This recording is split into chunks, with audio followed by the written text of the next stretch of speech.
Kisah Nabi Adam alaihi salam. Dari tanah dia tercipta, mukjizat Allah penguasa alam semesta. Semua malaikat terpesona, sementara iblis murka. Adam sepi sendiri, lalu Hawa menemani. Berdua bahagia di surga, tak pernah sengsara. Namun sayang, godaan iblis terbayang. Mereka makan buah khuldi hingga diturunkan ke bumi. Setelah Allah Subhanahu wa Ta'ala menciptakan para malaikat, langit, dan bumi beserta isinya, kemudian Allah Subhanahu wa Ta'ala mempunyai keinginan untuk menciptakan makhluk lain untuk menghuni bumi dan merawatnya, mengelola kekayaan yang terpendam di dalamnya, dan berkembang biak turun-temurun, waris mewarisi sepanjang masa yang telah ditakdirkan baginya. Kemudian Allah ciptakanlah Adam dari segumpal tanah liat yang kering dan lumpur hitam yang berbentuk. Ketika Allah Subhanahu wa Ta'ala memberitahu para malaikat akan kehendaknya menciptakan makhluk itu, mereka khawatir kalau Allah menciptakan makhluk yang lain itu disebabkan kelalaian mereka dalam beribadah dan menjalankan tugas atau karena pelanggaran yang mereka lakukan tanpa disadari. Kemudian para malaikat bertanya kepada Allah, "Mengapa engkau hendak menjadikan di bumi itu orang yang menjadikan kerusakan padanya dan menumpahkan darah, padahal kami senantiasa bertasbih dan memuji engkau dan mensucikan engkau?" Quran Surat Al-Baqarah ayat 30. Kemudian Allah Subhanahu wa Ta'ala menghilangkan kekhawatiran mereka dengan firman-Nya dalam surah Al-Baqarah ayat 30. "Sesungguhnya aku mengetahui apa-apa yang tidak kamu ketahui." Akhirnya Allah Subhanahu wa Ta'ala menciptakan Nabi Adam alaihi salam dari segumpal tanah, dan ditiupkanlah roh ke dalamnya sehingga ia dapat bergerak dan menjadi manusia yang sempurna. Nabi Adam alaihi salam adalah manusia pertama yang diciptakan oleh Allah Subhanahu wa Ta'ala, yang diturunkan di bumi ini untuk membimbing dan mengajari anak cucunya untuk selalu taat beribadah kepada Allah Subhanahu wa Ta'ala. Setelah Allah menciptakan Nabi Adam alaihi salam, Allah Subhanahu wa Ta'ala memerintahkan kepada para malaikat dan iblis untuk bersujud kepada Nabi Adam untuk memberi penghormatan. Akan tetapi para iblis tidak mau bersujud kepada Nabi Adam sebagaimana para malaikat. Mereka berpikir bahwa mereka lebih baik daripada Nabi Adam. Iblis adalah makhluk Allah Subhanahu wa Ta'ala yang dibuat dari api. Jadi sifat iblis di antaranya sama dengan sifat api, yaitu panas membakar atau sombong. Di saat semua makhluk penghuni surga tunduk, menyembah, dan mengakui keagungan Allah Subhanahu wa Ta'ala, tetapi mereka tidak mau menyembah dan mengakuinya. Allah bertanya kepada iblis, "Apakah yang mencegahmu sujud menghormati sesuatu yang telah aku ciptakan dengan tanganku?" Iblis menjawab, "Aku adalah lebih mulia dan lebih unggul dari dia. Engkau ciptakan aku dari api dan menciptakannya dari lumpur." Karena kesombongan dan pembangkangannya tersebut, kemudian Allah menghukum iblis dengan mengusir mereka dari surga dan mengeluarkannya dari barisan malaikat dengan disertai kutukan dan laknat yang akan melekat pada dirinya hingga hari kiamat. Di samping itu mereka juga dinyatakan sebagai penghuni neraka.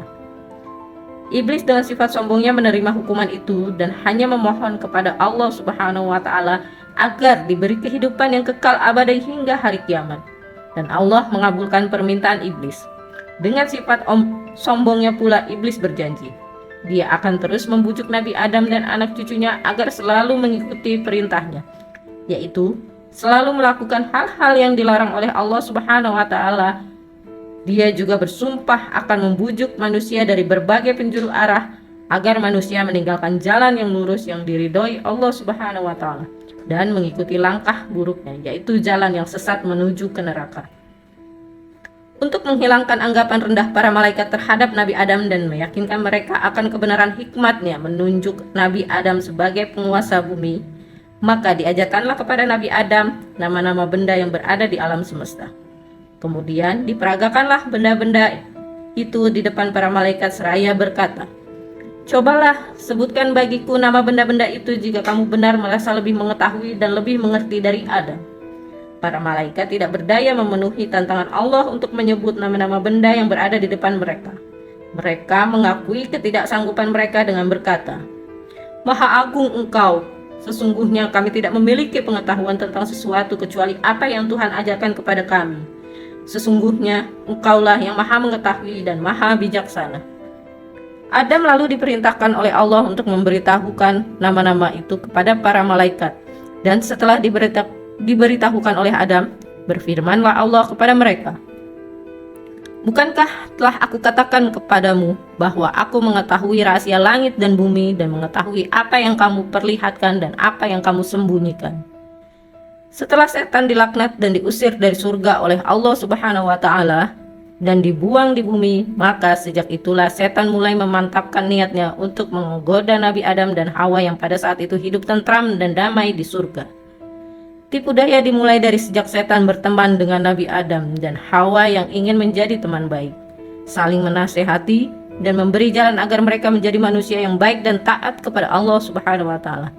Namun itu hanyalah permainan setan dalam rangka menjerumuskan Nabi Adam dan Hawa ke jalan yang sesat, sesuai dengan apa yang sudah mereka janjikan kepada Allah.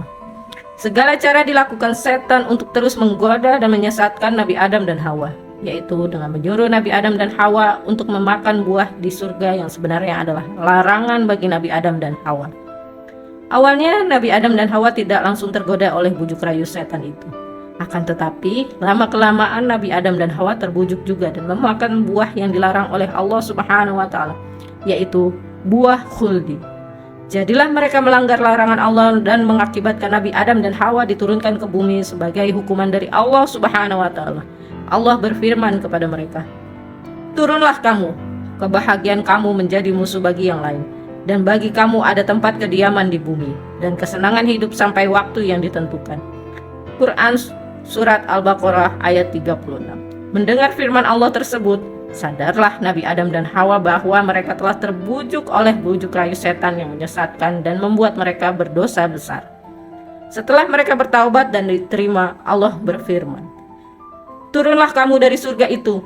Kemudian jika datang petunjukku, niscaya tidak ada kekhawatiran atas mereka dan tidak pula mereka bersedih hati." Kemudian Allah menghukum mereka dan diturunkan ke bumi, yaitu di India. Imam Tabari meriwayatkan bahwa ketika Allah menurunkan Adam, dia menurunkan di tanah India. Kemudian dia mendatangi Mekah untuk kemudian pergi menuju Syam atau Syriah dalam meninggal di sana. Hadis riwayat Tabari.